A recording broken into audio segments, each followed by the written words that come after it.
প্রিয় শিক্ষার্থীবৃন্দ আসসালামু আলাইকুম। এসএফ আইডিয়াল কোচিং স্বাগতম। সাথে আছি আমি সৌরভ হোসেন। আজ আমরা প্রাথমিক সহকারী শিক্ষক নিয়োগ পরীক্ষা 2013 সালে আসা একটি গুরুত্বপূর্ণ অঙ্ক সমাধান করব। অঙ্কটি দেওয়া আছে এরকমই। এখন দেখেন এই অঙ্কটি আমরা সমাধান করার জন্য অবশ্যই আমাদের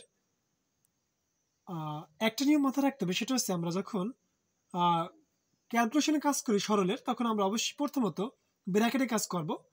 সেক্ষেত্রে সব আগের মতো রেখে দিয়ে শুধু আমরা ব্র্যাকেটে কাজ করব। দেখেন ব্র্যাকেটে 5/8 আর 3/8, এখানে আমাদের লসিক হচ্ছে 8। 8 8-এর মধ্যে একবার যায়, 1 দ্বারা গুণ করলে 5 একে 5 হয়, এবং 8 8-এর মধ্যে একবার যায়, 1 দ্বারা গুণ করলে 3 একে 3। এখন দেখেন এখানে 1/8/9। এখন 5 আর 3 8, আর এখানে হচ্ছে 8।